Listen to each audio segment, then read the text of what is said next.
Hello बच्चों, कैसे हैं आप। स्वागत है आपका डिपार्टमेंट ऑफ एजुकेशन की इस 11 अगस्त की वर्कशीट में। जैसा कि आप देख सकते हैं वर्कशीट नंबर 16 है और ये क्लास 9th के बच्चों के लिए है। यहाँ पे लिखेंगे आप अपना नाम और यहाँ लिखेंगे आप अपने क्लास टीचर का नाम। अब ये तो आपको अच्छे से आ गया होगा। आप तो आज जो वर्कशीट हम करेंगे उसमें पहली वर्कशीट हमारी इंग्लिश की है। टॉपिक है कॉम्प्रीहेंशन, जो कि एक पोएम के ऊपर बेस है जिसका नेम है द रोड नॉट टेकन। आपकी इंग्लिश की बुक में से एक पोएम ले रखी है the road not taken and उसी में से एक कॉम्प्रीहेंशन बना के आपको दिया गया है। कॉम्प्रीहेंशन के बाद आपसे कुछ क्वेश्चंस पूछ रखे हैं जिनके आंसर आपको एमसीक्यू फॉर्म में करने हैं। चलिए टाइम ना वेस्ट करते हुए शुरू करते हैं। Road not taken is a well known poem about making choices that shape us. जो रोड नॉट टेकन है वो एक बहुत ही पॉपुलर पोएम है, जो है अपने जीवन में हम जो डिसीजंस लेते हैं, जो हमको शेप करते हैं, उसके बारे में। Robert Frost is an American poet who writes about simplicity but insignificantly about common and ordinary experiences. जो रॉबर्ट फ्रॉस्ट जो पोएट है वो अमेरिकन पोएट है और वो सिंप्लिसिटी के ऊपर लिखते हैं, सिंपल वे में लिखते हैं, इनसाइटफुली कॉमन ऑर्डिनरी एक्सपीरियंसेस के ऊपर लिखते हैं। In this poem he finds himself in front of two diverging roads. इस पोएम में वो खुद को दो डाइवर्जिंग रूट्स जो रोड्स हैं उनके बीच में पाते हैं। वो कंफ्यूज रहते हैं, वो सोचते हैं कि कौन सी रोड चूज़ की जाए, क्या किया जाए, किस रोड पे जाया जाए, कौन सी रोड मेरे फ्यूचर के लिए अच्छी होगी।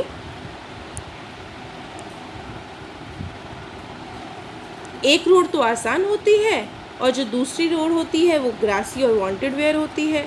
और जो पोएट है वो कौन सी रोड चूज़ करता है, जो ग्रासी और वांटेड वे यानी कि जिस पे कम लोग चले होते हैं उसको चूज़ करता है। तो poet decides to take up the rarely used road to make a difference. जो पोएट है वो डिसाइड करता है कि वो जो रेयरली यूज्ड रोड है, जो बहुत कम यूज़ हुई है, उसको मैं यूज़ करूँगा। और उसी रोड ने जितने भी डिफरेंसेस लाए पोएट की लाइफ में, वही रोड लेके आ पाई। He knows that he may not be able to come back once he has settled one of them, but he still move away to the greener one. उसे पता था कि अगर वो एक बार इस रास्ते में चला गया तो वो वापस नहीं आ पाएगा इस रास्ते में जाने के लिए, लेकिन तब भी वो मुश्किल रास्ते की तरफ, जो ग्रीन वाला रास्ता था, उसकी तरफ बढ़ा बिना कुछ सोचे हुए। The road symbolises our life. जो रोड्स हैं वो क्या दिखाती हैं, वो हमारा जीवन, हमारी लाइफ दिखाती हैं। At some point of time we all face such situations when we have to take an important decision. हमारे सबके जीवन में एक टाइम आता है जब हमें एक important decision लेना होता है।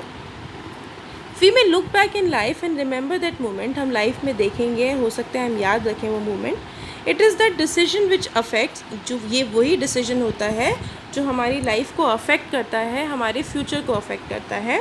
So before you make decision, difficult choices in life always think twice. कह रहे जब भी आप अपनी लाइफ में कुछ चॉइस लो, इम्पॉर्टेंट डिसीजन लो, तो उस टाइम पे सोचना है, सोच समझ के करना है। तो बहुत ही इजी पोएम है, आपने पोएम में पढ़ लिया है कि two roads diverging in a yellow wood, sorry I can not travel on road. मतलब जो दो रोड्स हैं डाइवर्जिंग यानी येलो वुड में डाइवर्ज होती हैं, और जो पोएट कहता है भाई एक टाइम पे दोनों में तो नहीं जा सकता। और जैसा कि आप देख सकते हैं एक रोड ग्रासी है, वांटेड वे यानी कि यहाँ कम लोग चले होंगे इसीलिए घास फूस है, और एक रोड ऐसी दिखती है कि इसमें बहुत लोग चले हों। जो पोएट है वो क्या करता है, वो जो कम चली हुई रोड होती है, जो ग्रासी रोड है, उसको चूज़ करता है। एंड बाद में वो कहता है कि उसी एक डिसीजंस की वजह से उसकी लाइफ इतनी अच्छी और इतनी बढ़िया हुई। कुछ क्वेश्चंस दिए हुए हैं, चलिए देख लेते हैं। Look at the given poster and answer the following questions. अभी आपने ऊपर पोस्टर देखा है, उसके बेसिस पे आपको आंसर करना है। Name the poet and the poem. जो पोएम का नाम क्या है, रोड नॉट टेकन। पोएट का नाम क्या है, रॉबर्ट फ्रॉस्ट।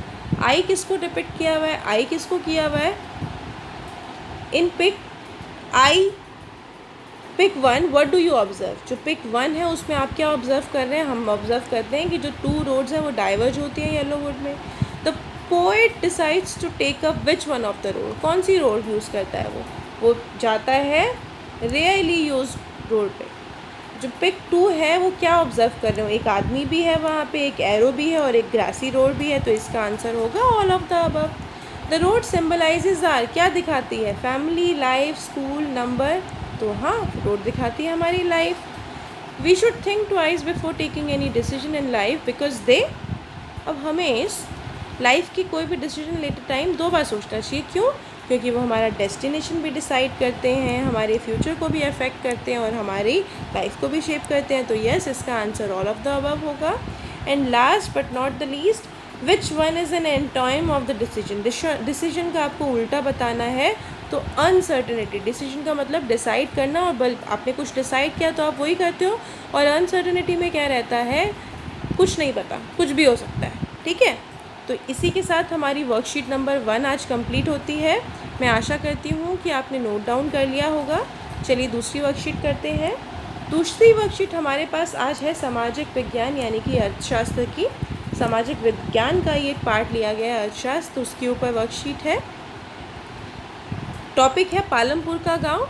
वर्कशीट नंबर 16 है, हम पहले ही शुरू कर चुके हैं। आपने पढ़ा है कि जो पालमपुर है वो एक गांव है, काल्पनिक गांव है, जहाँ पे अलग अलग प्रकार की आर्थिक क्रियाएं होती हैं। तो चलिए पढ़ना शुरू करते हैं। पालमपुर गांव की कहानी एक काल्पनिक गांव तथा वहाँ चलने वाले सभी आर्थिक क्रियाओं का वर्णन है जो लगभग भारत के हर एक गाँव में चलती है।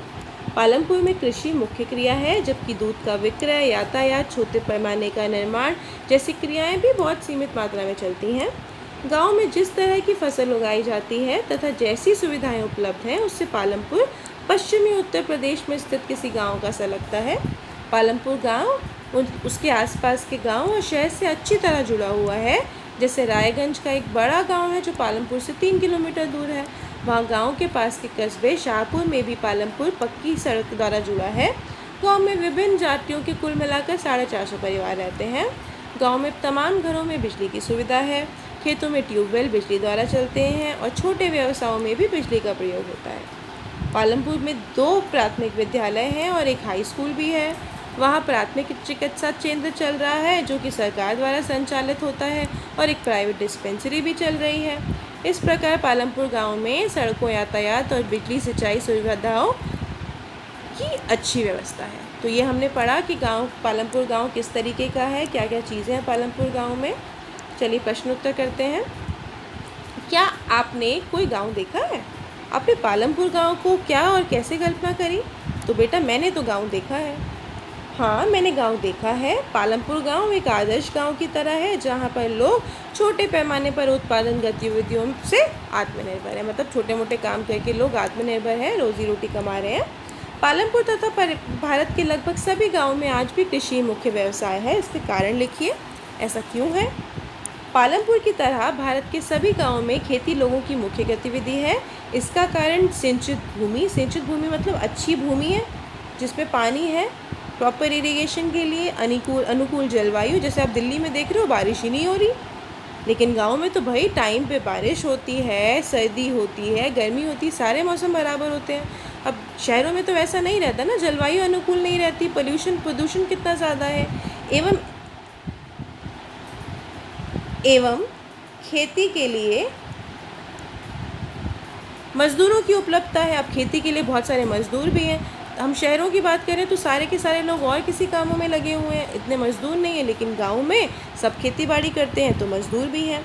इसके अलावा एक ये भी हो सकता है कि जो ये व्यवसाय है ये पीढ़ी दर पीढ़ी चलता आ रहा है। दादाजी अगर खेती करते थे तो उनका पोता भी करता है, उनका बेटा भी करता था। तो इस तरीके से ये ट्रेडिशन हमारा चलता रहता है।